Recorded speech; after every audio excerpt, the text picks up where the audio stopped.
Hello, everybody, and welcome back to the Covenant Cast. I'm Zach. And I'm Steven, and today we are diving into a topic that we've talked about a lot in our own kind of circle, and we'd like to bring it to the cast. That is depth versus complexity, and what that means in terms of games. So games can have a lot of depth, they can have a lot of complexity, and where do things kind of rank in relation to those two concepts? So we'll be talking about that today, and we'll run down the news, and it's our anniversary. 2 years. That's right. So welcome and stay tuned. All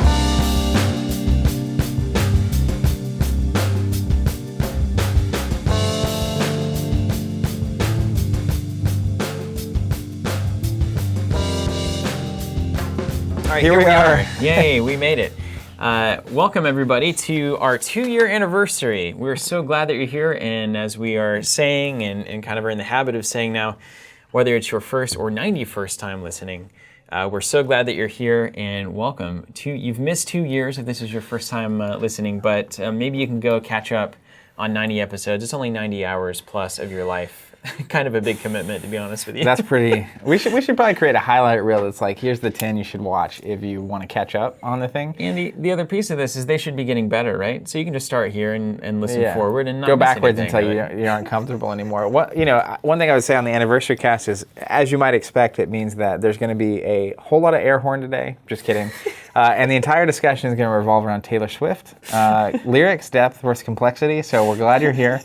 I'm just kidding. Yeah, that's a good equation to try to plot out. If you've been watching for a while, you'll understand all of those jokes that I just made. So, and if not, that's okay, because you'll get there. Yeah, and on our anniversary, that was kind of the impetus for the question last week, which was kind of seeing where people are deriving the value from the podcast and understanding that. And that doesn't necessarily mean that we dramatically change or shift what it is that we do.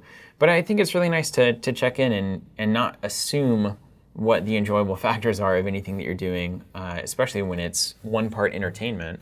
But also to just kind of understand where the flag is in the ground, and whether you want to pick it up and maybe try to move it somewhere without losing the pieces that make it what it is, valuable. So let me just read a couple of comments. These were extremely meaningful comments that we got to the last podcast. I was genuinely moved when I was reading them. I was reading them a couple of days ago, and I was just like, I'm so lucky. I feel so lucky, and I was honored to have people not only willing to leave those comments, but the comments that were left were extremely motivating and sincere and meaningful. So huge thank you to all of you who are listening, and especially those that told us why you're listening. Yeah, I mean, it is really remarkable. It's always just humbling to have so many people listening and watching, but then to have so many people leave. Because if you look at the comments from last week's podcast, we basically were asking people why they enjoyed listening or watching to the show. And it wasn't just like likes or shares or a little 1 or 2 line comment. It's like, I'm looking at your screen right now, and it's like paragraph of thoughts, which is amazing. So thank you for that. Let me give you an example. I'll just read a couple of the top voted comments, at least in the comment section. Not necessarily the ones that provided maybe the most direction or understanding, but at least the ones that the audience decided were worth thumbs upping. I never really thought about looking at them like that. I am a new Jakku says 4 days ago, I watched because you guys cover a niche. Is it niche or niche? I say niche, but I'm also from small town Oklahoma and mispronounce a lot. Of games that no one else really does in an unpretentious and enthusiastic way. By not covering Magic, Warhammer, Pokemon, etc., you've created a unique indie band vibe that I think appeals to a lot of people and serves as a voice for people that do follow these games. And I had never fully appreciated or considered that, but I really think that's an interesting, from the outside looking in, it's like, that makes a lot of sense. We didn't really set out to do that or be that. We just kind of were following the things that we were interested in. And as it turns out, that's a lot of the non-mainstream things, which is quite fascinating. The podcast and live stream are relaxing. I love hearing that. I don't know any of you, but you cast the convincing illusion that I do, and that we've known each other for years, and that seems to be the most important thing for a successful podcast, regardless of format. I would like to see you cover some stuff like Torchbearer more, or the Nisei Project, which is the Netrunner fan-run, community-run piece of organized play. or an actual play session of Shadow of the Beanstalk, and I'm sure others would too. I believe that's the role-playing system, right? Yeah. Yep. We've talked about doing role-playing.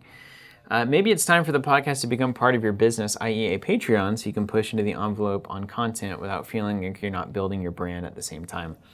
Your guys' personalities and charisma are all part of the Covenant brand IMO and are something that is a constant even as the popularity of different games ebbs and flows.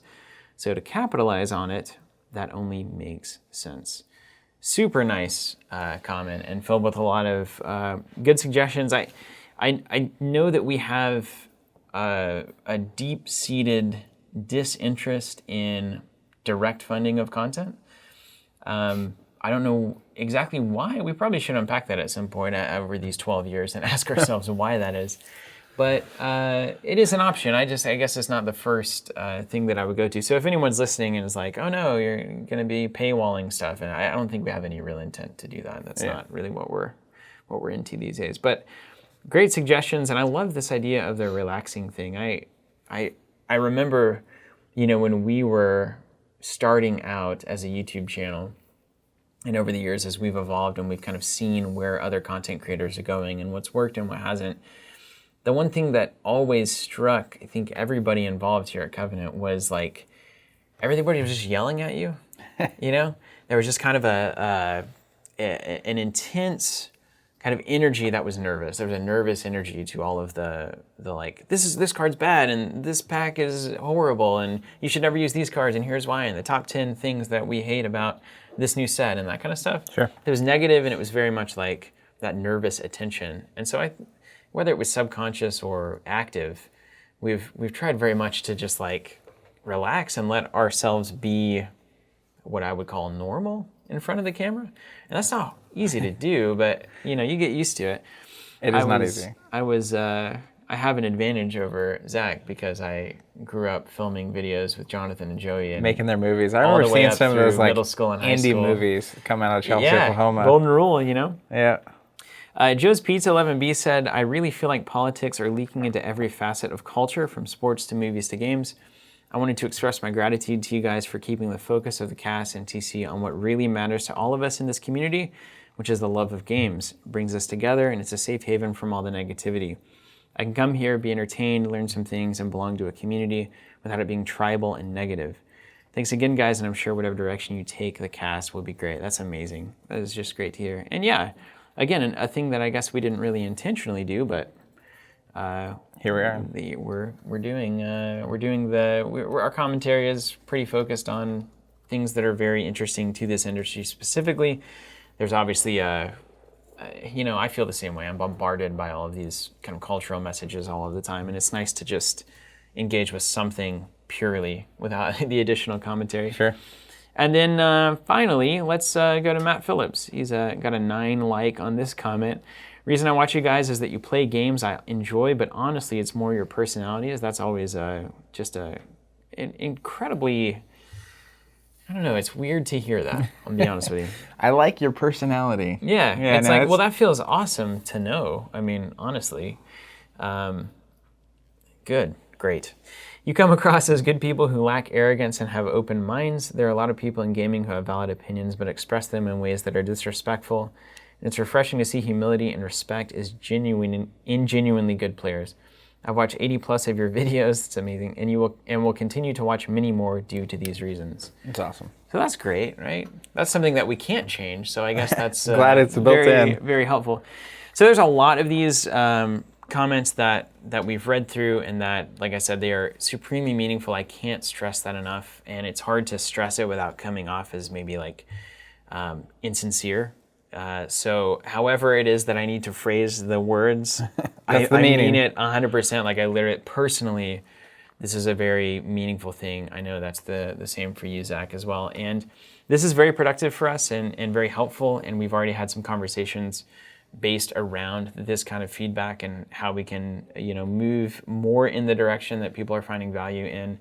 So we very much appreciate that. And 2 years in, I think it's a nice little thing to get a check-in with the community out there to see where we are and what everybody is enjoying. Yeah, because I think it's another thing on that is it's really easy to assume why something happens or why people are enjoying or watching or continuing to watch.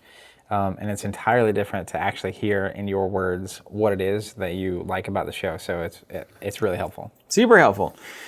Well, so we're going to get into depth and complexity, and I want to kind of maybe dive right in there. We're going to go to Gamma this week, and we're going to be next week, next week. And we are going to be going to Adepticon at the end of March.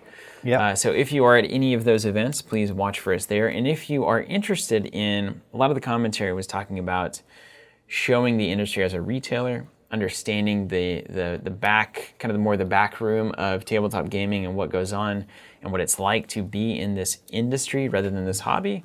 And we will be using that kind of driving mission for what we do content-wise at Gamma. So it's the Games Association Manufacturers, and it's a trade association for tabletop games. There are retailers involved, distributors, publishers, etc. And we're going to be there, and we're going to be sharing a lot of content via live stream, via social media. We're also going to be recording a video that will ultimately release as kind of this is the Covenant at Gamma experience that you guys can all watch and kind of just see what it's like to be there. So if you're interested, keep an eye on social and all of our live streaming platforms, Twitch, YouTube, and Facebook. We may be able to stream to all of them. I think we'll have the power to do that connection-wise. Also, I imagine we'll do the podcast from there. Yeah, we will do. We'll do next the State week's of Retail will be podcast. from Gamma. And so follow along with us there if that's of interest to you. All week we'll be there Monday through Friday, and that'd be cool to have some people watching and kind of getting an understanding of what's going on as we get it, because we learn every time we go to something like this. Anything else of note, Zach, before we dive into this thing? I feel like it's going to be a deep end of the pool kind of conversation. Yeah, I think it's just time to dive in. It's going to be. We were before the show. If you're watching, you'll be able to see this. But before the show, I made this chart that Steven and I were talking, and essentially it's just got X and Y axis that are complexity and depth. And we were starting to I was asking questions on where Steven thought certain games belonged on this chart. Obviously, the more complex it goes along the x-axis, and the more depth it goes along the y-axis or whatever. And that led to a bunch of interesting questions, which I think are worth asking. So we stopped talking and we started recording. Yeah, I was like, hey, we need to just go because this is what we need to be talking about. And then we also had some good questions from the community relating to this, which I think we'll get into as well. But what do you think the best place to start? Just defining let's start it? with the definitions. Yeah. So I had an education in philosophy. Like you've lost it or something. Well, I definitely got it. And for anyone thinking about that, it's hugely valuable to me. It comes down to these kinds of issues where it's like you kind of have to work through how you get through a thesis statement on a complex topic like this. Is it strange to you that it's not a part of fundamental education? I think we would be so well served.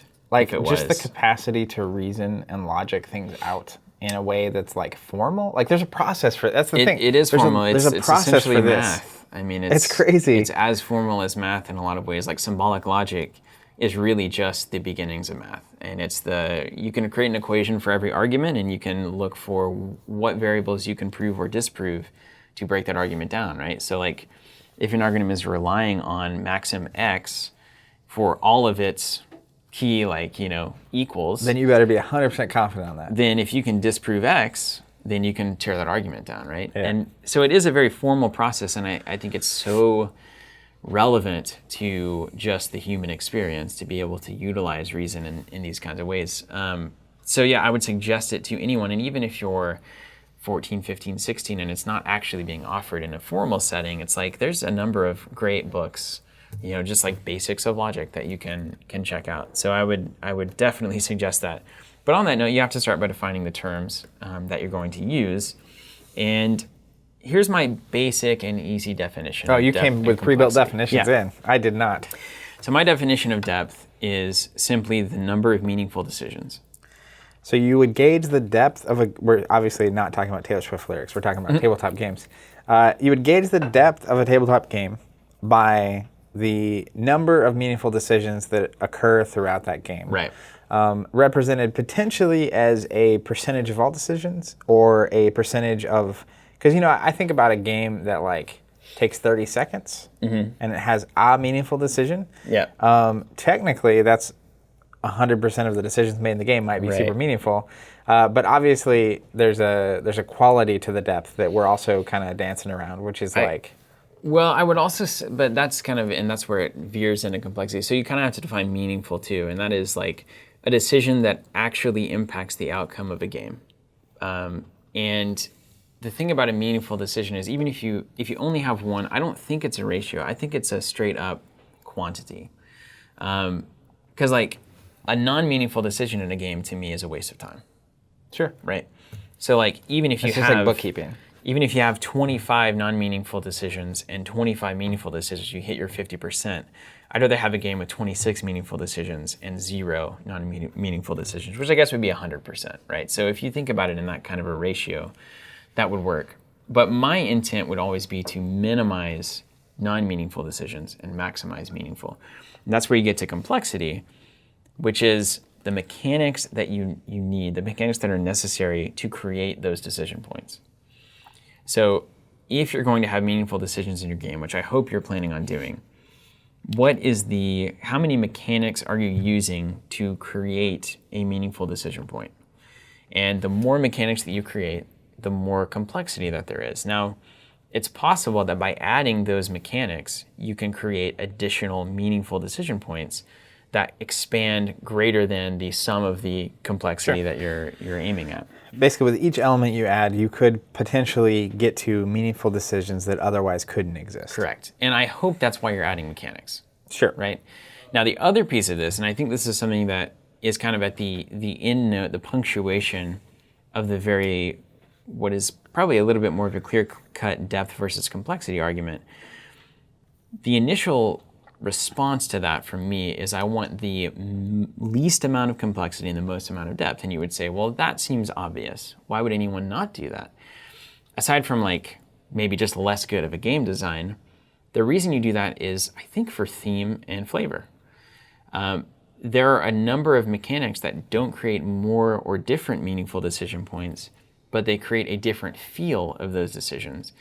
So like if I have a mechanic in a zombie game that is tracking my food and my water, maybe I don't actually need that, and I can make it simpler than having to keep track of 6 different, like my water and my canteen and that kind of thing, and still have the same amount of depth to that game. Sure. But by forcing me to do these different mechanics that sometimes might even feel clunky, I create the sensation of what it's like to be in that game and like to be a person running from a zombie apocalypse. So it's not as cut and dry as minimize complexity and maximize depth. Because a lot of times you add complexity to add theme or to add flavor. Well, and I mean, that's really the art of game design, right? It is. Which is getting, I think a well-designed game reduces complexity to the point where theme never suffers. Yeah. But it's that, like, there's this point, right? A lot, and, easy design would be, just throwing things in, and then it's like complexity is high. It does accomplish theme. There are a lot of meaningful decisions, but could you have reduced complexity in half and kept all of that theme? Yeah. And all of that depth? And if so, that's the real work of good game design, right? Absolutely. And so one game that came to mind as you were talking that I think has absurd complexity. It also has high depth. Like it's very high on the depth. Is the Star Wars CCG by Decipher. Absolutely. The old one. Yeah. And the thing about that game, right, love it or hate it, I'm a fan of it, and it's a rare occasion where I like something complex, because what they did is they had mechanics in the game for about anything you can imagine in the Star Wars universe. Mm-hmm. You want to farm moisture? You can farm moisture. Mm-hmm.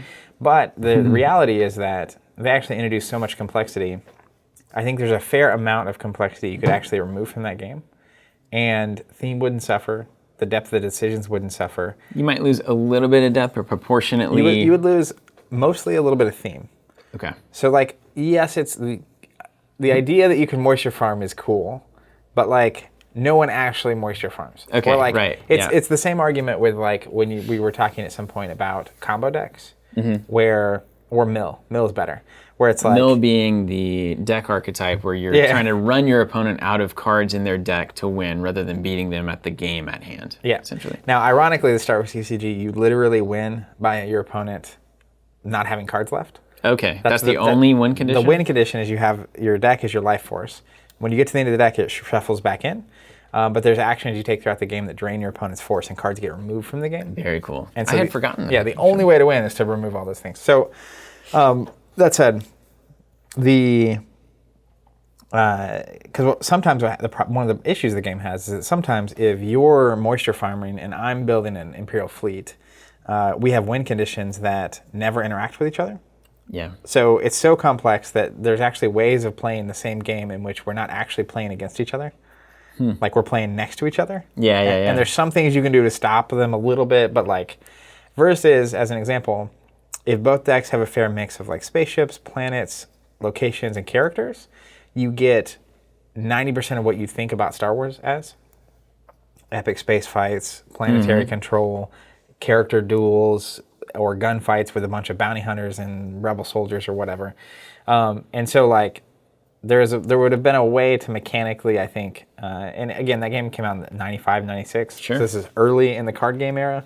And if it were being done today, I think there's ways to spend, a year of time really honing it in, and it would be a remarkably good game, like remarkably good. But it is high on the complexity. And it's worth noting that more complex games can be preferred by players, even though they might have the same amount of meaningful choices. Some players, and I'm not terribly not this, especially in the rest of my life, enjoy the idea of just solving a puzzle of a rule set.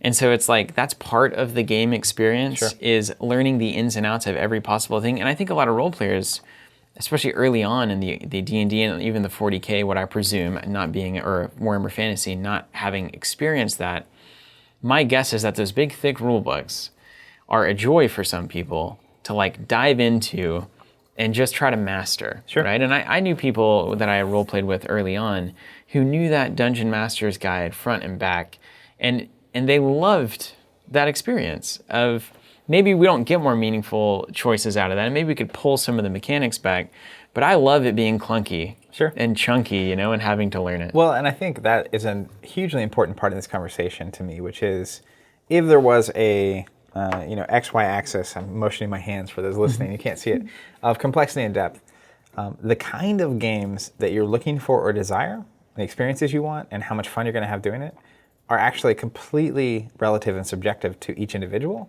Because I think about various people in my life, where my mom, as an example, she loves games with low complexity, low depth. And they're just simple. It's a thing to do while you're talking, right? What's a good example of that? So two good examples, two best examples of this. The lower hanging one is it's called the dice game. Okay. It's a variant on Yahtzee that I think my family made up a long time ago. Kind of like a Farkle variant. Have you played Farkle at all? It's like introducing poker hands to dice. Okay. So you're basically I think rolling. that is like Farkle. I don't know. Yeah. Where you can get 3 of a kind and 4 of a kind, and you get straights or a and straight stuff, or whatever. and you either take it or you keep rolling. Yeah, 100%. Yeah, it's Farkle. Yeah. So there's that. There's also, my family's really big on pitch. Yeah. Which it actually is. It's somewhere below poker on this scale for me. Definitely. But also above the dice game. What about something like War, Solitaire, like those kinds of games? I imagine she'd be fine with them, but because those have almost no decision points, right? I'm trying to think about what else was played, but it's like she specifically does not enjoy very super complex games or lots of big decisions. I've got a good example. She doesn't like poker even. Yeah, so Wahoo, which is kind of a marble variant of Sorry, is you just have 4 marbles and you're trying to get them around the board back home. And you roll a die and you move that many. And the only decisions you ever make in that game is, do I move this marble or this marble? Yep. And that's it. And, I've sat around a Wahoo board for like 8 hours just playing game after game because it's super fun. You're having conversations with people. You don't have to really think too hard at all. Sure. Sometimes it's like, do I want to, take this marble out, or do I want to move this one towards my win condition? That's the only decision you're ever making. And, I understand, because that's a very nice experience for that moment. And I think that not only is it subjective on, because what I'm getting to is there's not a perfect spot Right. on this chart, right? Is that it varies, and it varies based on the person and based on the time.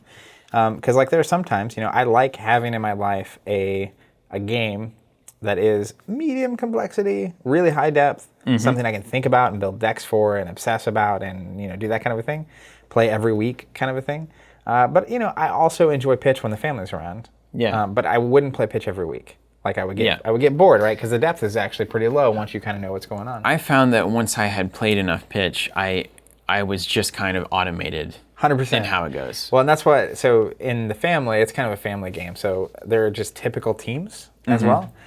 So typically I either played, not anymore, but I played with my Uncle Charlie or my brother Tim. And it's like, we absolutely know the moves. We know when they do this is what it means. Because there are decisions, but once you understand, and it's like once you agree to the risk, because there's unknown factors, which we'll get to in a minute, I believe. But essentially, when I play with Tim, we're a lot more risky. Yeah. Like we're willing, because we realize that you guys are going from the top rope. You're on the turnbuckle. Yeah, every time. It doesn't matter. We're going to play for 20, 30 minutes against these opponents, and then we're going to move to the next one. But we also realize that in that game, it's like it actually rewards you for taking significant risks. Yeah. Because you score from 1 to 10 based on what you bid and how it went. But essentially, typically, when you catch the bid, you pick the suit and you kind of are in control of the hand. But when you catch the suit and you win, you score 8 to 10 points. And when you lose, you only score 2 or 3. Yeah. And so a lot of times people will bid 5 or 6, and I won't go to the whole mechanic or whatever. But like we just started bidding 8 or 9 because we realized that most of the time you score 8 or 9 when you score. Yeah. And so like the only risk is when you miss, and if you miss anyway. If you get a 2 and you bid a 6, it's just as bad as bidding 8 and getting a 2. Yeah, see, that's interesting. So now we just like, it's 8 or 9 every time, and no one's willing to outbid us, right? So we're just kind of like rough and tumbling gunners in the pitch circle at the Bun House. Yeah, people are talking. The pitch community is talking. But I just want to frame it before we really dive in, because I don't think there's a perfect place, and I think you and I both have, with a certain margin of error, an appreciation for similar styles of games. That's why we played games forever together. So I don't want anyone listening to the conversation to feel like their preferences or opinions are invalid based on what we're saying. Right. It's not meant to come across that way at all, because ultimately for me, I value pretty high depth. I don't want necessarily like a 10 out of 10 on depth, but like we're talking 7 to 8 range, pretty high depth. Yeah. With the least amount of complexity possible. Like not absolute least. You're more willing to take complexity for theme. You're way more willing to do that. So like, take a Star Wars game, for instance. If there are mechanics that make it feel like Star Wars, regardless of what they're actually adding to the depth tree. I mean, that's why I own boxes of the CCG, right? Like back in the day, right. But that said, right, like if I was choosing preferentially Star Wars CCG or Destiny, it's like Destiny, because of its complexity level, is the kind of game that I can play every week or every day. Whereas the Star Wars CCG is like, I want to play this sometimes. But it's like watching the movies, really. I mean, it's like you can do it, a couple of times a month at most if you're really trying. Specifically with that game, right, it's like the two things I'm doing are building a draft cube, and then I'm working on theme decks so that it's like, it can be the Battle of Hoth. It can be the crossover at the end of Return of the Jedi. Is Luke going to cross Vader? Is Vader going to cross Luke? Because that game is doing a better job, I think, of theme, right? Yeah. It's less abstract, and so it is more directly. This is really, I mean, the big decision of like how you're moving your ships, like literally how you're moving your Imperial fleet is a decision you're making. Yeah, that's so a lot of theme. That's real cool. And it sounds complex, too. Yeah, but like at the same time, to achieve that theme, to be able to achieve that theme in the same game where you can moisture farm, or you can build lightsabers, or you can sell junk parts, or you can whatever, they gave up a lot in terms of the complexity department. So anyways, there's a space for every kind of game, right? And I think when you start laying it out, tell me this though. I mean, is there a world where somebody is really into high complexity, low depth games? Yeah, absolutely. What does that look like? So would that be theme? Would that be heavy theme? I know exactly what this looks like. Okay. I actually, we were talking about this before, and I didn't have an answer for it, but now I think I have an answer, which is this reminds me so much of there's a local miniature player, painter, amazing person, James, and the story you've told a few times, which is he and his friend show up, big board, all these terrain pieces, all these models that had to be filed and glued and primed and painted and this. And then not only that, but this game has a hardback 200-page rule book. This is a common miniatures game thing, isn't it? And then like they're laying out all these miniatures. It's this gorgeous thing. They get 4 hours in. They haven't even taken a single turn. They pack up and they go home, right? Yeah, right. And it's like, it's not about... it's about something different for that player, right? Like they're that not looking for the meaningful. So, and I think this is true of miniatures games as a whole. And this was our Adepticon revelation from many years ago. And I think we may have talked about it on the cast. Is you're playing for a scene. You're playing for the theme really much more than you're playing for the analytical, scratching of one's brain to say, I just made a ton of great decisions which led to my victory. It's like, I just told a great story, right? Seems to be the miniatures rule set kind of thing, because even God Tier, with its desire to be one of the simplest miniatures games, and it is, I think, in a lot of ways, one of the simplest miniatures games. God Tier, by the way, is a game that Kickstarted and it isn't out yet. Steamforged Games, watching at home, We've got some videos out on it. And it's a fascinating little game, but even it is complex.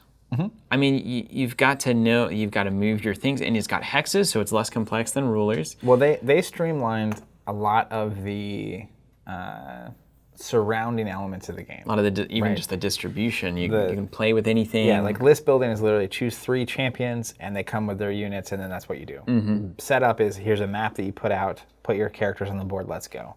Yeah. They're pre-assembled, right? That kind of stuff. So the model of the game itself got simpler, but the actual gameplay, the mechanics, hasn't suffered at all. And I think in a similar way, Keyforge did the same thing, which is the gameplay, it is relatively it's not that complex. It's actually not that complex, and that's one of the fascinating. That's what removing resources we talked about. Yeah. Transformers similar. Yeah. But Keyforge, gameplay-wise, is removed some pieces and made it simpler, and it still has an immense amount of depth, right? It feels like a card game. Yeah, it's got a good amount of depth. But they also streamlined other elements of the game, right? They removed deck building completely. They removed collecting in the typical way, right? Valuing, min-maxing cards, right? They turned it on its head. So there's a complexity and depth of just the gameplay.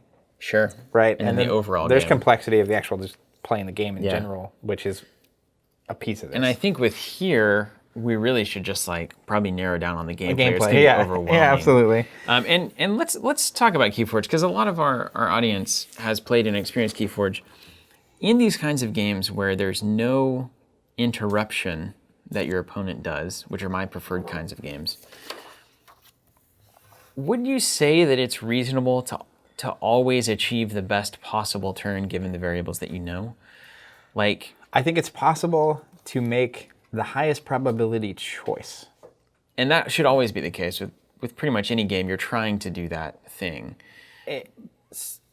But you do have to decide, do I want to generate the most amber here? Do they have the card that's going to steal amber from me? So that's where it's that's where it gets really complex, right? Because it's it's where it gets depth. That's the depth increase here, because it's you can always make I think about Destiny, because it does that as well. It's I do a thing, you do a thing. And there's not any interrupting kind of stuff. Right. But you can take the things that are high odds at doing whatever, but you still have to decide what it is you're trying to do. What's the highest odds to get damage this turn? And it's well, damage may not be that important right now. Maybe resources are, or cards, or same with Keyforge, right? So, and some of that might involve guessing what your opponent can do on their next turn, or knowing in some way. And it's the element, one thing I talk about a lot, right, is let's say I'm looking at a game of Destiny and I can tell that my odds of winning from this point on are 20%. And so in that moment, that recognition says that maybe now I'm not actually going for the highest odds plays anymore. Yeah. I'm going for the plays that can put me back in the game. Right? It's same with football is a great analogy for this, right? Where it's technically, if you have a really good running back and a really good line, if you can gain 4 yards every play, you should score every time. Yeah. Right? But the reality is that you can't gain 4 yards every play, even though the odds are 80%. Yeah. You're most of the time going to happen. Sometimes plays are 10 yards back. Sometimes they're 10 yards back because alignment jumped. right? Yeah. But then it's also, that's where you get into I love the Seattle Superhawks. Superhawks? That's a pretty cool name. Seattle Seahawks. Supersonics is the old basketball team. Sorry about you, Seattle. They became the Thunder. Welcome to Oklahoma. Sorry, I just went on a little side vent there. But the Seattle Seahawks did the whole, like, threw a pass on second and goal at the end of a Super Bowl and got intercepted. And people were just ridiculing that coach left to right. Right, It sure. was just bad. But the truth is that the odds of that getting intercepted were very, very low, and given the time left, et cetera. But it's the kind of thing where, like, you randomly throw a Hail Mary on the first play of the game, or even better is the Saints kicked an onside kick coming out of halftime in the Super Bowl. Mm-hmm. For, like, no one expected it, no good reason. Yeah, I remember that. I think I remember that, yeah. It's just like, come onto the field. No one has ever done this, Yeah. especially in the game as important as the Super Bowl. And then it's like, part of it is like, well, they don't expect me to do this, right? And that's part of these games. So, I don't know where we came from on that question. I'll tell you what it is so if we're building a game and we're talking about the intersection of complexity and depth, I think let's start with what I would consider fixed outcome games. And these are like the traditional games that you think of, like chess and checkers, where there is no external unknown variable. Everybody knows what the board looks like. Everybody knows what is possible. And you're playing by the same rule set. Right? And I think even one example I like that's a layer lower than that, which is War, the card game. Yeah. Which it really doesn't qualify as a game. There's no decision, right? You just play the you each have cards half as they a deck. happen. Yeah. You flip a card over, and whoever has the higher number takes both cards. And you play till someone has all the cards. Yeah, so that's actually zero. There's no depth There's no depth whatsoever. at all. Yeah. Complexity is probably a zero as well, because it's literally just, can you flip a card over? Yeah. And do you know which one's higher? That may be the simplest, and again, I think we can take that out of the games category. I think it's and like into the time spending category. entertainment. Or maybe it has a little bit of, kind of like a miniatures game, you're telling a story a little bit, like 0.1% story. Yeah, I mean, The story of how I won the that war. game that's crazy to me though is like, I feel like that game with one rule change could actually introduce depth. Oh, easily. Which is, when you flip over the card, if you lost, you basically have like a double or nothing moment where like you can flip another card, and it's like, and if you win, you take their card, but if you lose both cards. That's introducing one meaningful That's decision. at least a decision. Right? And But anyways. Every game should probably start with that kind of a concept, right? And then add a mechanic and say, is this adding enough meaningful decisions to keep this mechanic? And so if you step that up from the nonsense that is War. I would actually love to do at some point a video where we start with War and we just start designing on top of it. That would be interesting. Where we like add different variables and keep playing as we're adding these variables, just to see where our version of War gets up. Because it does feel like one of those games where it's like, it's 5 decision points away from being an actual game. Yeah, it could be. It's really one, right? The one that you just gave. At least one is good enough. So let's go to the fixed, what I would consider like fixed outcome games. Chess and checkers, right? And you could run 16 billion variations of chess and checkers and probably have the entire possible decision tree mapped out. And my thing with checkers and chess, so checkers is obviously less complex, less depth. You go up to chess and it's like, what do you need to know about chess? So when we look at the complexity, what are the mechanics necessary? So what does each piece do? Essentially, how does it move and how does it strike? Every piece moves the same as it strikes, except for a pawn, which strikes sideways or diagonal. So that's the first thing. There's 6 pieces, and they all have separate ways that they move, and a little bit of a striking kind of like variable. And there's one win condition. There's one win condition, checkmate the king. And then every piece can take every piece, so you don't have to worry about the like stratego level, is this higher or lower than others? And past that, you've got to know some weird rules, at least in modern chess. You have the en passant thing, and you have the pawns move 2 squares instead of 1, which is non-traditional. And you could technically chess. not have those. You could technically cut those out. There's some weird rules, and see, these aren't actually rules, where like, if you're in check, you have to get out of check. Technically, in the very beginnings of chess, that was not the case. You would just win. Because I was going to say, like, you even said the win condition was put them in checkmate, and the actual win condition is kill the king. Kill the king, that's right. And so, like, technically in original, it's like you can make a move that would kill you. Yeah. But the negative of that is that then 90% of the time someone's winning, it's because the other person didn't see that they were going to die. Right. Which is I mean, maybe that is- fine, Yeah, but that it's is a little games, like if we're ultimately. playing though, it's like Yo, if you do that, I'm gonna win next turn. Yeah. You maybe reconsider. you may want to rethink that. So and I think this is why chess is such a popular game, is the complexity is actually incredibly low. If I were writing a rule book for chess, and this is kind of a test we talked about earlier, I like the rulebook test. that rule book I could probably get that into half a page. I bet maybe you could less. do that in half a page. Maybe less. At max, it wouldn't take more than a page. It'd be a small page. Yeah. You could do a little page. It depends on how big the font is too. But And then if you take out castling, which is kind of a newer thing too, then you've got a pretty clean game set. I mean, even if you add castling and the pawn movement, I mean, it's still going to be a short. Here's the problem, though. The problem with chess is that as it starts out as a pretty nicely depthful game when you play it for the first time. Like if we were both playing for the first time, we knew what the pieces did. Correct. There's actually a lot to learn, a lot of depth there. It's actually, it's actually crazy to think about, the infinite possibilities, but they're not infinite because They're very finite. there's only so many squares, there's only so many pieces, and only so many ways they move, and there's only so many sequences in which that can happen because there's not a random variable. So as you play chess more and more, you actually get less and less meaningful decisions because it's like, I know that the best thing for me to do is to open like this, and if their response is this, then this is the strongest move in response. Well, right? and even just the reality, that the litmus test to me here is there a best move? Mm-hmm. Like earlier, even you were saying, even in Keyforge, do you just always make the highest odds move? Yeah. That's not true, right? It's like in chess, though, there's literally a best move. There is, assuming that your opponent is also going to make the best move in response, there's always a best move. Yeah. Right? Now, you can try to make a move that just confuses. Surely, if you make the best move and your opponent doesn't, that still works out better for you. Well, it depends, because your opponent can get lucky, right? Can they? They can, just by choosing a random weird thing. So, like, if I know that the best line is, I go double, I move my king pawn up 2, and one of the worst responses to that is moving like one of your side pawns up in response. So let's say that like that's the move that they would never make. So then they move to match my pawn up here, and then it's like, okay, so I know my next best move is moving the knight here, and then they're going to respond with their knight. So I move my knight here. They respond with a random pawn move that I've never seen before. Right? I don't have any idea how it's going to work. So the random move is beneficial if it throws you off book. Only if it throws you into a situation where you can't respond on the fly to understanding why this line is stronger or weaker. It's still a weaker line, but it can be utilized stronger if you don't know how to defend against it, right? But in a perfect knowledge scenario, Yes. that's kind of the test I'm getting Right. to, which is with perfect knowledge, like if you had the book or a computer in front of you to tell you, there is always, no matter what your opponent does, an optimal move. I believe that to be the case, yes. In my mind, that is true.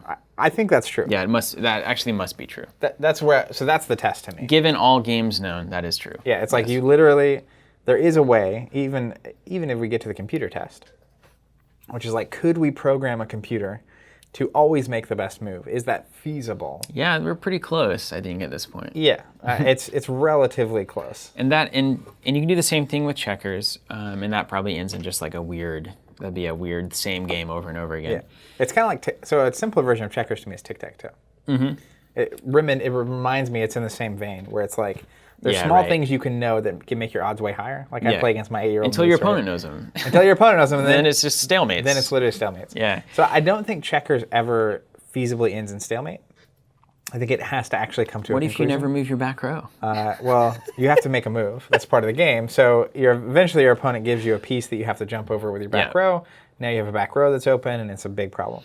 But the reality, even with checkers, is that you could literally map out every possible move and call it a day. And you could run it, right? So there's a glass ceiling there on the depth. Well, it's just that anytime you have non-random variables, so anytime you have a fixed game with no unknowns, your depth is going to go down over time because you will learn more of the unknowns that you didn't know before. The actual depth. The actual depth. The ultimate depth of the game will be reduced because of that. Like when I first started playing chess, I felt like I had a meaningful decision of moving any piece that I wanted. After 25 to 30 games of chess, there was like 2 openings. Yeah. And after 1,000 games of chess, there's maybe 3 to 4 openings depending on the style that you play, and then responses to those openings, and the game kind of writes itself until maybe you find a weird moment that has never been played before. Which, by the way, gets rarer and rarer. That's exactly what happened in pitch with my family, which is at first we start playing and I'm like 8 or 9, and it's like, oh my goodness, there's so many things and to choose, and what should I do? Right. And then 15, 20 years later, I've played an inordinate amount of chess, and actually the exact same thing happened to me with Catan. Yes. Which is... Yeah, you got burnt out on Catan for that reason. Started playing, and in particular, my dad was obsessed with that game. Yeah. And when we first started playing, it was like, this is awesome. He and I had never really had a game that we really got into at the same time together like that, so that was cool. And we played so much, and we both very much like to win things. Sure. So, one of us would lose, and we'd be like, "Ah, man, if I just made this one choice, I could have won." Yeah, so you would study it out and really like try to get good at this game. Yeah, but then now it's like when I play Catan, it's autopilot. Yeah. Literally every one of my decisions is 100% scripted. It might be 1 in 50 games where I get to a moment and I actually have to make a choice at this point. You know, that's pretty interesting because Catan has a number of random variables. The cards in your opponent's hand, what the dice roll. That is interesting, isn't it? Where you are positioned on the map. Because we do the resource locations change every time. It's a random thing. And the numbers on them change every time. But there's it's kind of like pitch. That's random and unknown variables as well. Yeah. Except for there's a finite number of those variables. Yeah, certainly. Like it is contained. There's not a how finite, how many variables there are and how many options there are maybe is a factor here. But ultimately, right, it's like I value certain resources higher than others. I value certain numbers. If there's this, it's like you just know. Like I would have to write it out. But I think the interesting thing there is that it's kind of an example of where a random variable isn't a guaranteed way to get to that kind of panacea of a ton of meaningful decisions because, hey, we don't know what's going to happen. Yeah. Sometimes because it doesn't matter what's going to happen because there's always going to be the best thing to do in response to that. Yeah. Right? That's where I still need ore. It doesn't usually matter where the resources are, what the numbers are. Yeah. It's like when you're placing your first 2 locations, your 2 houses or whatever they're called, settlements, there are rules by which you place these by. Yeah. And then but like everyone's kind of playing by, then there's play styles. Some people play a little of this. I'm an ore wheat kind of guy, 100%. But anyways, the point of it is, I think when I'm looking at the scale, right? It's like chess and checkers, start with games like War, and then we get chess checkers, and then the next stage of that for me, that's Swords and Strongholds. Yeah, Swords and Strongholds is actually, it may be. Yeah, it's the next stage. Yeah, that's the kind of game that's the next stage for me. In the same vein of like Love Letter. Yeah. Like where Love Letter is simpler to me than chess actually. Mm-hmm. But I actually think has more depth. There does seem to be certainly once you get to a certain point with chess, I do feel like Love Letter is giving me more meaningful choices. I may have higher odds and lower odds plays, but there's a right decision that I don't know. Yeah, right? Sure. I can guard somebody with some card in their hand, and they may have a 10% chance given the cards on the board to have a Baron, but if I call it, I'll win the game. Yeah. And I also don't ever feel like, the thing about Love Letter is that it reduces the complexity so that, in fact, I can't ever, like in chess, if I'm playing against my 10-year-old nephew, it's like I'm very unlikely to ever lose that game.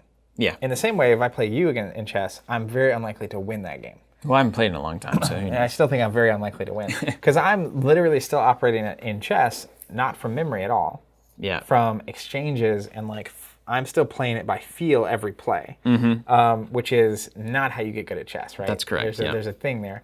Now, Swords and Strongholds, I feel like could be similar in that once you played it enough, you would kind of know and it would be auto-scripted and there's odds and there's stuff going on. But I think that any game you can develop, and ultimately I think even with the deepest and most complex games that we're going to end up talking about, you can get to the point with a game where a lot of your decisions are auto-scripted. Right. It's like, this is how I respond in this situation to these things. This is how I value things. This is how I'm doing it.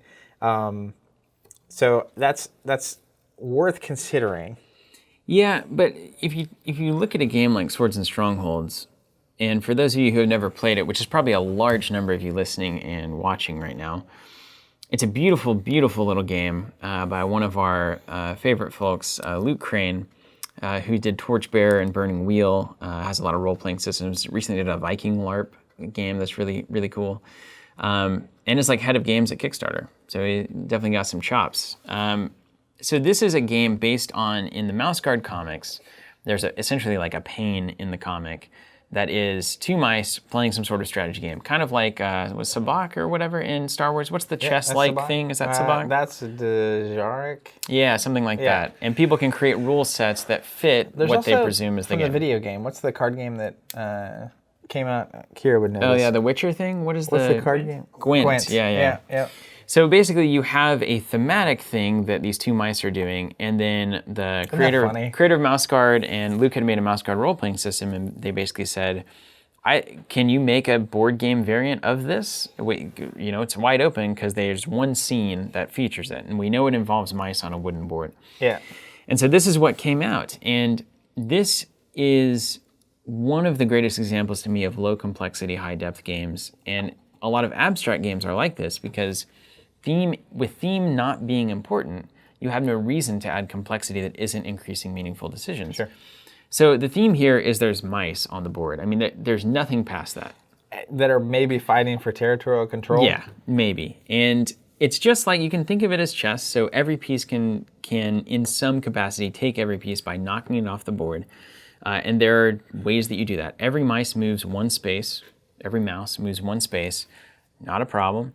And then rather than having knights and bishops and all of that, what that mouse can do on their turn is determined by the cards that are in your hand. Yep. You have a 3-card hand, and there are 3 moves in the game. There's swords, there's strongholds, and there's diplomacy. And you're going to have, there's 10 of those. By the way, picturing a diplomatic mouse. Oh, it's so good. It's killer. There's 30 cards in a deck that both players draw from, and 10 of each card, 10 diplomacy cards, 10 sword cards, and 10 stronghold cards. You draw 3 at the beginning of the game. You can play one on your turn or not. If you play one, you draw a new one, right?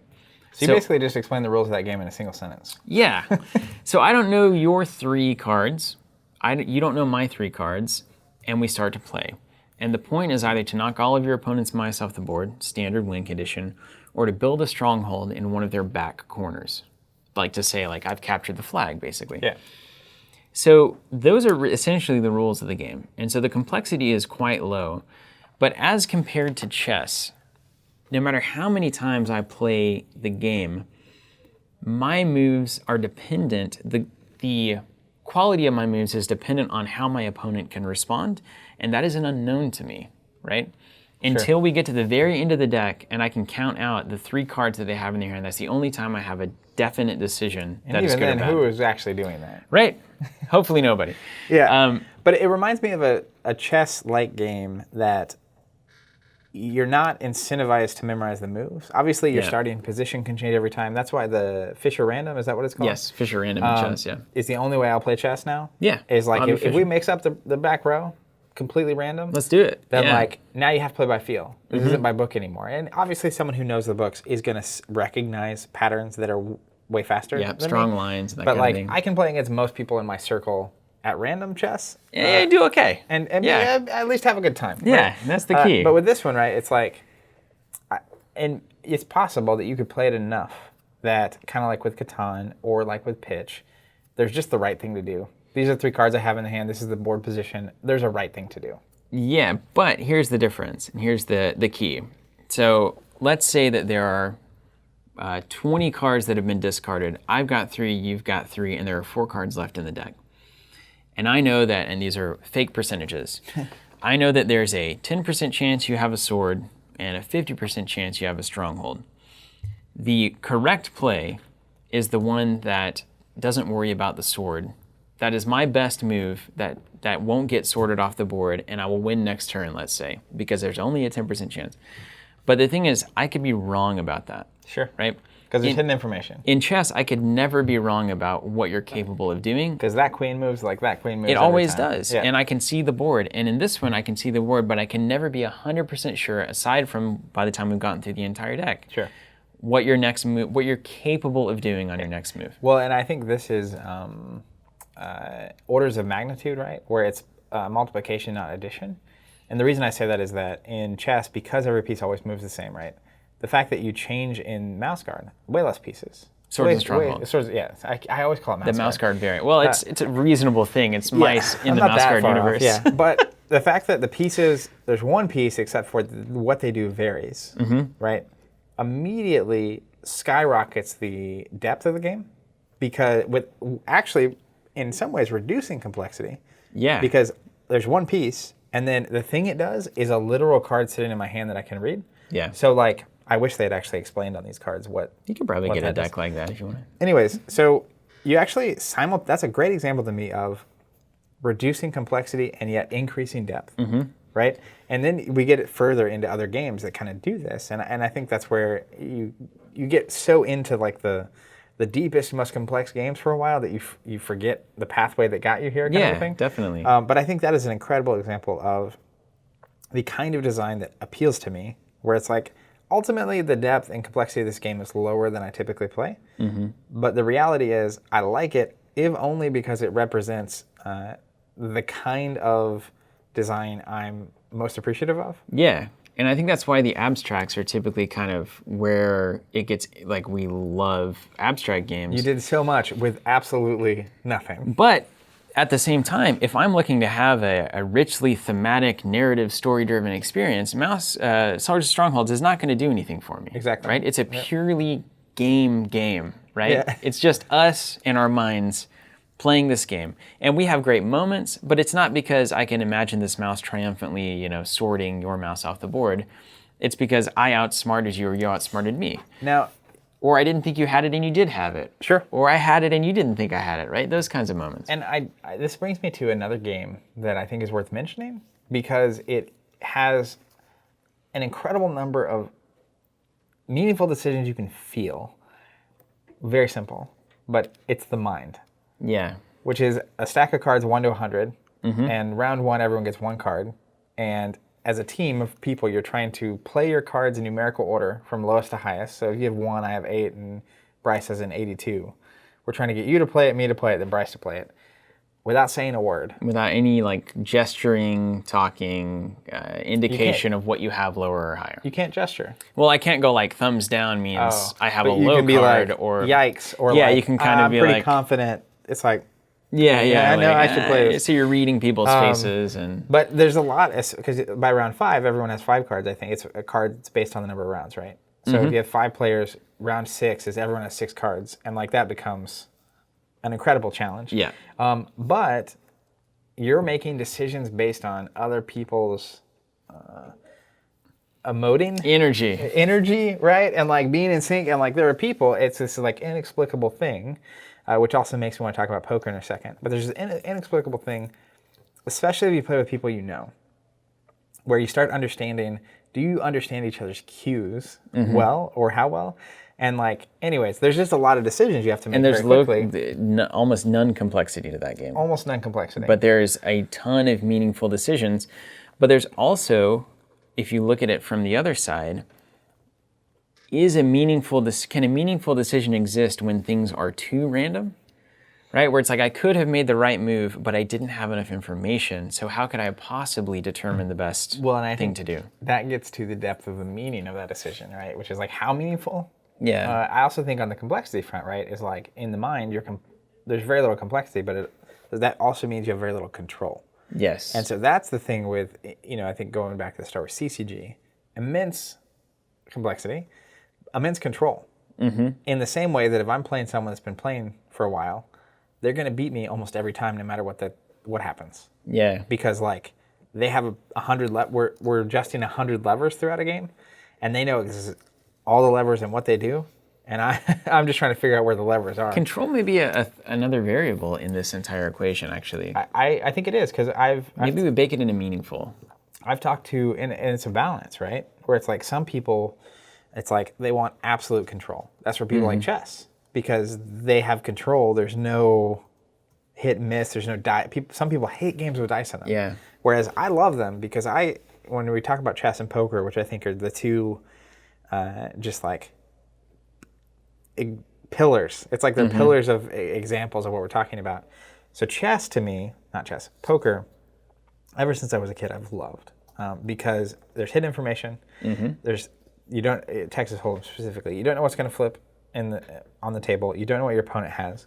Then on top of that, you literally make decisions in the game that showcase your confidence. Yeah. Right? The betting strategy. I'm putting basically 10 chips in. You only have 5 left. Are you willing to put your 5 chips and potentially be out of the game on this decision? Yeah. And I can win. One thing I love about poker is that I can win with the worst hand. Correct. Which in chess, you cannot win with the worst place. No, that shouldn't happen. Yeah, no. like you have less good pieces on the board. It's unlikely you're going to win that game. Correct. So that's where we get into poker introducing random variables, hidden information, and then also the betting mechanic is also quite unique in that game. So, so is it more complex than poker or than chess? Is poker more complex than chess? The initial reaction is like, oh no, but in reality, I think it 100% is more complex. I mean, so what? There's 13 cards, and they're in numerical order except for the weird ones. There's 4 suits. There's suits. And then there's ways those things can be arranged that are powerful or more powerful or less powerful. There's how a particular game works. So in Hold'em, you also have to add the rules of Hold'em on top of the basic poker rules. You have betting. I mean, I would say it's more complex, definitely, but it's not significantly more complex. It's not like in a level of complexity that is out of reach for anyone. Yeah, it's not like the difference like a terraforming Mars level. Yeah, or even the example of Star Wars CCG, right? It's like that is significantly more complex than Mouse Guard or than chess, but poker is like in the same category to me. But the depth is way higher, in my opinion. Much higher. Like I think that every choice you make really matters, right? From even the first round of betting, do you play the hand or not, to every bet, to watching other, I mean, there's an immense amount of depth there. But there's also, in poker, very little control. So you get your hand you're dealt, you don't choose anything, and I think that's where we get to when I'm going from poker up a level, and I think why we've just been fascinated with expandable games our whole lives is this idea that you get the randomness of poker a lot of times. You don't know what's in your opponent's hand. You don't know what the die, various games. You don't know what the die is going to roll. You don't know what the next card you're going to draw is. You don't, etc. And maybe one of the most important things to me is that both players are bringing pieces to the game. So like part of being good at if I'm just imagining if there were different pieces in chess. And it's like you get to choose from 500 pieces which pieces that you want to bring. Well, not even that, but it's just like there's not enough space to create 200 probably different uniquely moving acting pieces in that game. Right. But if you could actually pick the pieces, right, then all of a sudden the pieces you pick matter. And you have control there, right? And you feel like you can tweak that part of it, and whether or not that mattered or not. But then you also get the finite variables expand exponentially. I mean, right? dramatically. And then that's where you get into a metagame where it's not even just about what is happening on the table, it's what you brought that is capable of doing once you get to the table. And a lot of games take that route. That's what the deck builders do, is, it wouldn't be, like imagine playing Star Wars Destiny where we always have the same deck. Everybody's using the exact same cards in the exact same way. Eventually, that would not only get boring, but it would be extremely predictable. And there would still be some meaningful decisions where it's like, I know that of these 30 cards, you might have these 5, any of these 5. And how I play in response to that, there would be some decisions there. But if the decks were the same every time, just like with chess, or just like with poker, or just like with, I think poker is the same way, but I think with Catan and these kind of games, because the pieces don't change at Catan. Yeah. Right, they're the same every time. They may be in different orders, you may have different ones of them, whatever, which is definitely offering more complexity and depth in a way. But the reality is that if the decks were the same every time, there is a cap now on the finiteness of the right choices, because you don't have to consider into your math, what if they have this thing? Well, here's the thing, though. The difference there, I think, between something like chess and Destiny, and this is why the hidden variable matters, is that the right decision can be the lowest odds play, right? You cannot determine the right decision 100%. Yep. Right? You know the best chances, or the best odds, but that could actually be the wrong thing to be doing, unbeknownst to you. Whereas in chess, that could never happen, right? Sure. If you had access to the information, the game catalog, if you will, there is a right decision in this spot, and I know that 100%. Yeah, there's right? no question mark. There's yeah. no question mark. I can run the math on it. Anytime you start introducing odds, there's never a right choice. Hidden variable equals risk, and so that creates a more interesting choice most of the time, unless the control is so minimal that risk at that point is like you may as well be throwing your hands in the air. Yeah, right? which is why, like in poker, the control is in how much you're betting.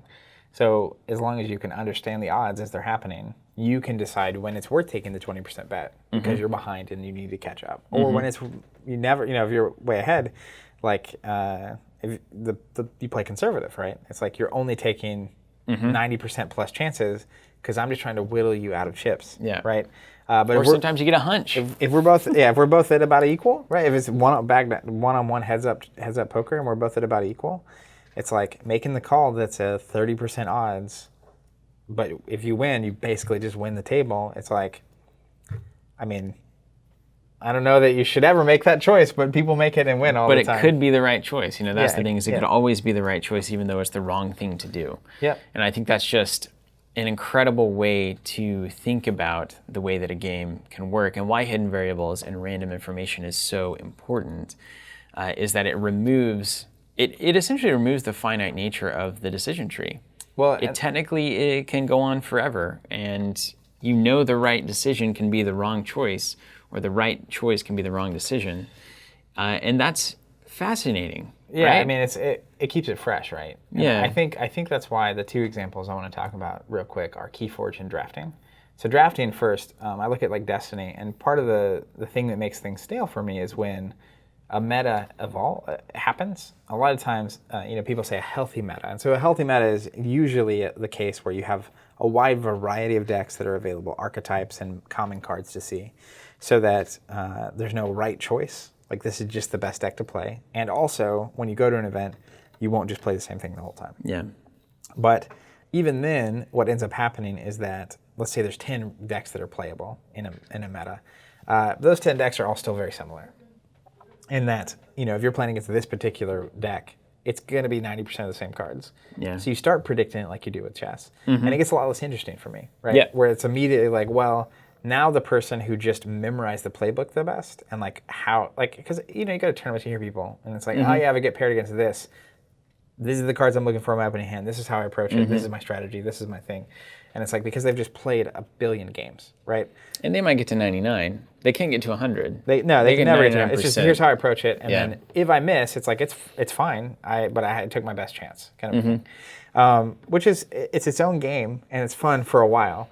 And you could have won if you had taken a different path. 100%. Right? And I'm not downplaying that at all. But that's why when you look at like draft, I prefer that 10-1 because it's always different. You can't ever count on it. It's totally variable. And you have to make whatever you happen to have, kind of like in poker, work. It keeps you in the moment of the game rather than the study of what you should be doing at the time. Yeah, so instead of studying the book like chess, you study the way to make positive exchanges and good plays. Yeah. So in the same way I think you would in poker, where there is a book kind of. You have poker betting position, betting position, strategies. It's when to bluff, when not to bluff, how often to bluff, how to call someone's bluff down the line. But then I get to something like Keyforge, and it's a unique game for a lot of reasons. Sure. And the reason I say that is that they basically remove deck building, but give you the choice to bring the deck you want, which can include the cards that you want. And I really, really dig it because the idea that you could get really good with your deck and you don't know what your opponent has, right? That's not part of the equation, but you see the houses, you start seeing the cards and the way they're playing, and you know how your deck can respond and react, and your outs and your answers and stuff. Yeah. So I like that without it going to whatever that next stage is where you're now studying a book. Yeah, it's like the in-between, because you can't ever really sort out the best deck in Keyforge. That's something that's always been super appealing to me, is like the information that you have is the games that have been played, that have been recorded, or that you have knowledge of. But unless you could get every single possible deck that has been printed into the same room and run 20,000 billion trillion experiments of every deck versus every deck and all these different things, like you'll never know for certain. Yeah. That now when we have a limited card pool of 256 cards and we run 20 billion experiments there, I mean, I think it comes out where there's one deck that is going to have the highest odds of winning against all possible contenders. But you're never going to play in an event against all possible contenders. Right.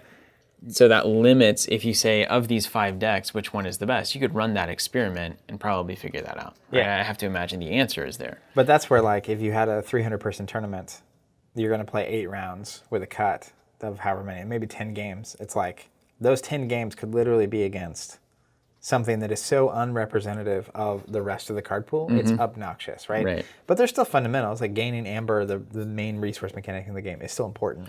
Right? But a lot of times, don't you feel like when you're in those kind of, you've built a deck and you're entering a meta game, the only way that you lose a matchup that's favorable to you is either really bad luck, which happens, or you make a mistake.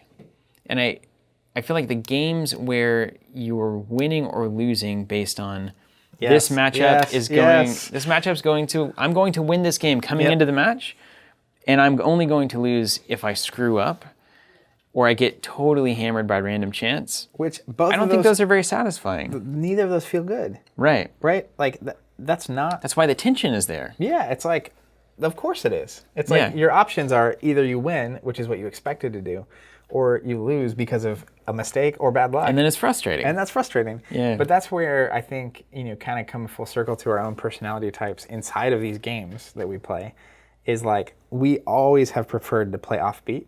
Mm-hmm. Because if I'm playing a deck you've never seen, you cannot do that to me. Yeah. And I also haven't, like, I can play against the meta decks all day long. Sure.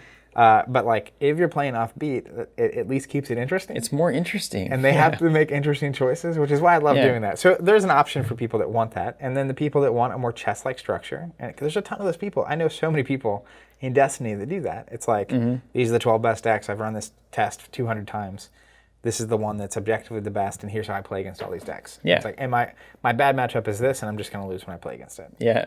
And then you kind of roll the dice going into the tournament. Yeah, like, and it's like, but that level or that scenario, like if I went into a tournament feeling that way, is completely unsatisfying to me. That's just to me personally. Again, I'm going to wrap back around to that where it's like, people love chess. Mm-hmm. It's not my game. Like, and I came to terms with that. But at the same time, like, some people hate poker. Mm-hmm. Like the percentages and the risk, taking chances, right? Like the risk involved in that chance. In the same way that when we're talking about the depth of decision making, some people don't want to have to make important decisions.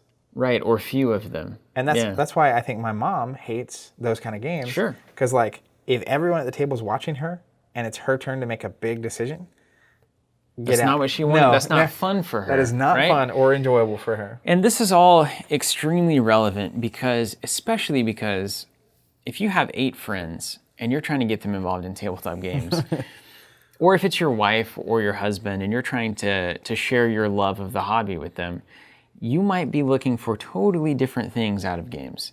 And I actually talked to, so James is next door. He's the manager. Different James than the one I was referencing. Right. Yeah. He's the manager of the coffee shop that's next door. He really loves games, and he loves the analytical chunkiness of it. He loves making those decisions. And he tries to play games with his wife, and she hates the analytical decision-making kind of games. And if you look at the two of their brains and also what they do on a day-to-day basis, James works at the coffee shop. She, at least before their son was born, was working at some kind of like complex problem-solving job. Right? So she gets home, she doesn't want to do more complex problem solving. She doesn't want to do more complex problem solving. Whereas he's hanging out at a coffee shop talking to people all day, and he's like, I just want to crunch some numbers. And he's looking at like, I need to scratch this part of my brain that feels understimulated. And she's like, I'm exhausted from using this part of my brain so much. And I feel like that happens a lot in board game groups or in like husband and wife pairs or whatever it is. There's just so many different things that people are bringing to the table. And your mom doesn't want to make those decisions. You want to make those decisions. Somebody over here just wants to experience a universe. And can you get them all together having an experience that they all enjoy? And it's hard. It's a real challenge. Some games can do that. Yeah. Like, I'm just here to experience the Game of Thrones universe, and I don't care about the moves that I make. I'm here to conquer Westeros, And then I'm over here just being like, I'm just going to go throw some barbarians at this thing because that seems fun. And that will drive some people crazy. Yeah. But you have to understand that that's a different archetype that you have to respect and appreciate. Well, and I think that's why I'm becoming so fascinated with what Transformers is doing, the TCG, because we played this week on the stream with the turbo drafting and stuff. And like, I know it's not going to suit everybody. Like, I'm still not going to get my mom to play Transformers, or like it's probably not going to happen. But the reality is that you basically take 2 booster packs, you open them up, and that's your deck. Yeah. If you get the cards, you get the Transformers, you're done. And that's so easy and requires so little effort. And then playing it is actually super random and super fun. You still have control. You're still playing. You're still making decisions. Yeah.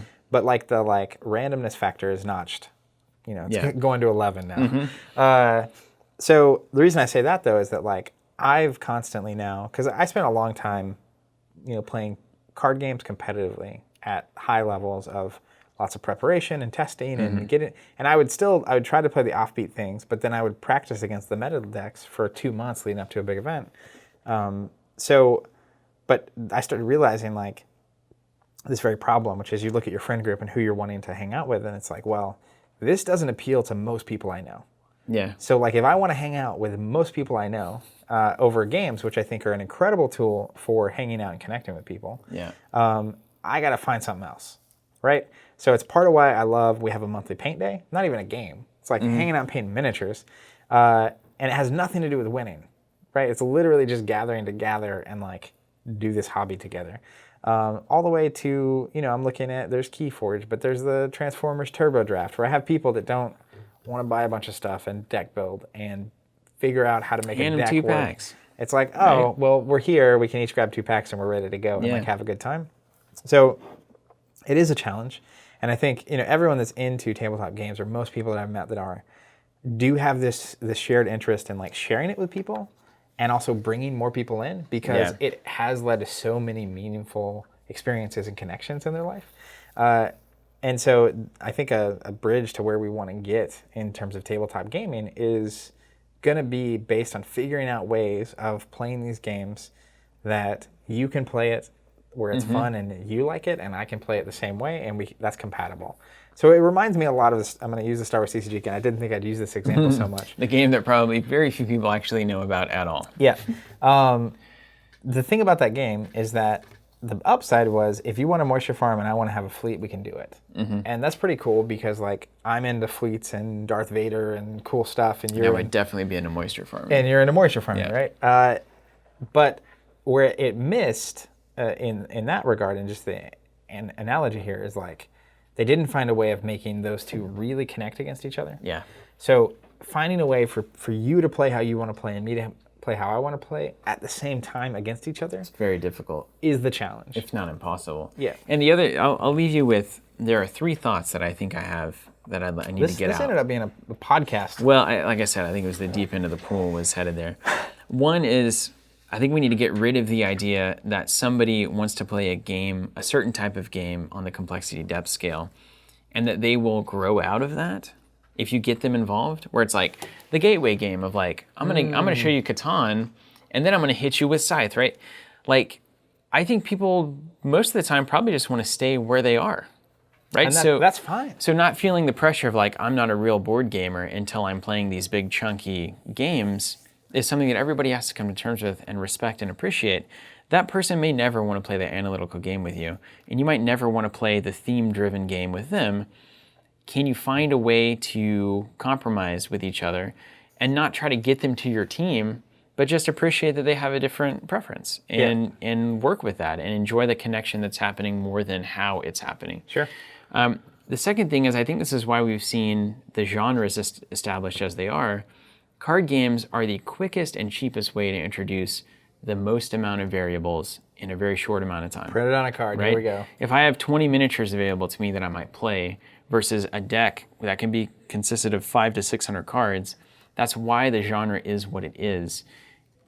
I don't know of any other thing that can do that. And so it's the quickest way to just front load a ton of random variables and create a lot of depth, presumably, without adding a lot of complexity, right? Sure. The third thing is role-playing games. Probably the most fascinating category here.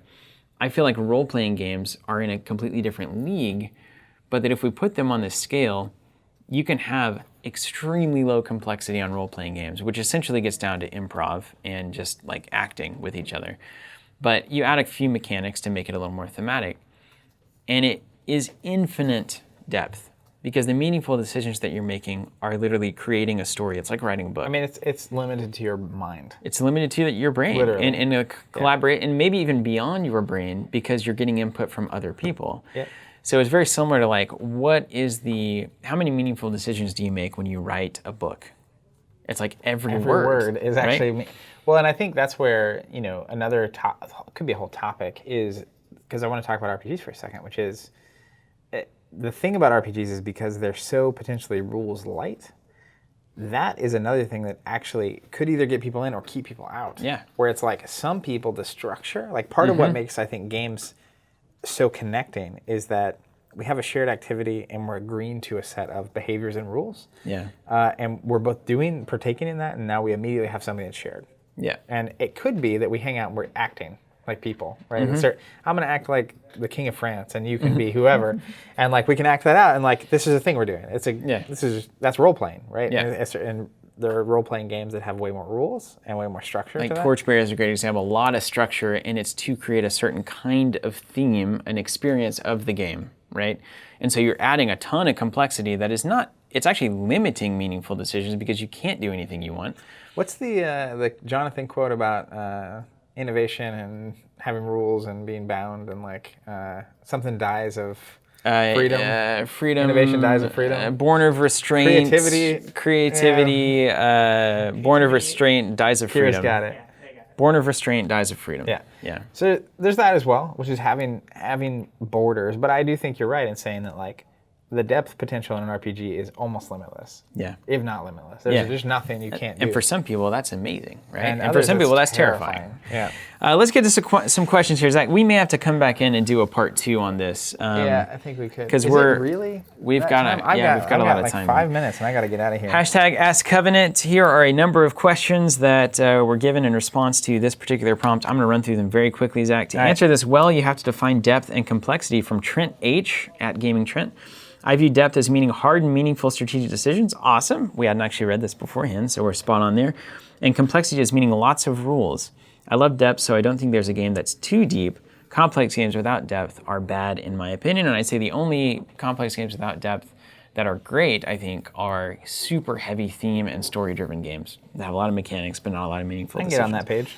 Grant McKinney, number 2, Ask Covenant, what do you think about Netrunner's complexity to depth ratio? Personally, I think it varies depending on which side you're playing. I always favored playing as Corp. I think in general, I would put Netrunner as a mid-complexity, high-depth game. It is a very interesting case study in this relationship, and I think that if anything, Richard Garfield is very good at creating the payoff of complexity and depth. Yeah, I would definitely say it ranks pretty high on the complexity and depth scale. And it's like the complexity that is there is creating the depth. Yeah. So it's good. Like wherever it lands, wherever you rank it, I think it's balanced in that way. Yeah. There's not much I would take away. I was thinking about this earlier. I saw this when we started recording, and I was like, what would I take away from Netrunner to make it less complex and have the same amount or a proportional less amount of depth? Depending on the there's some development choices I would take away. But the cards themselves. The structure of the game itself, that's a hard... It's pretty solid. Yeah, I don't know what I would take away. Trevor L. Cooper, the first example of high complexity, low depth that came to mind was Unicorn Knights or Unicornus Knights by AEG. I spent an hour trying to explain the rules to a group of gamers, and the game is not all that difficult. But about 30 minutes in, their eyes glazed over. By an hour, they asked if they could play something else. Yikes. Inversely, Keyforge is my favorite low-complexity, high-depth game on the market. It takes 5 minutes to fully explain, yet I'm still discovering new synergies and strategies in decks I played a dozen times. Thank you, Trevor, for that comment. I have to tend to agree with that. One thing I'll note on that, too, is how hard is this game to teach? Yeah, that's another factor. Which doesn't necessarily... Like, I know some games that are very hard to teach that are ultimately very simple. Yeah. We'll get into that at some point, I'm sure. Finally, Rob Trotter at Team Covenant on, looks like Instagram, if I'm guessing. Why do you think there is such a community building around Keyforge? Do you think it is the ease of entry into the game, or is it more complex? P.S. I do not think that a meetup would be self-aggrandizing. Covenant Meetup, Gen Con 2019. We've got to table this one, Rob. We'll maybe get into it next time. Do you have a quick... Yeah, I mean, I think it's super easy to learn, super easy to buy, and the game's super fun. Like, the depth to complexity ratio is great. So it's hitting all the boxes, right? Yeah. Easy to get into, easy to buy, easy to learn, and it's fun. And it offers a lot of depth with very little complexity. And the people who don't like it generally are the ones who prefer more complex games. They want to get really chunky and into the rule set. Yeah, and that's not it.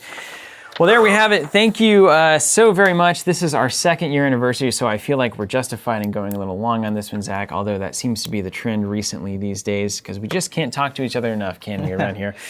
We appreciate everybody watching and listening. If you have additional thoughts to share about depth and complexity, especially in relation to what we discussed today, we would love to hear that with an Ask Covenant tag. And we may come in for a part 2 with those comments, so I guess it's up to the viewers. If you guys want to continue the conversation, we will continue to have it.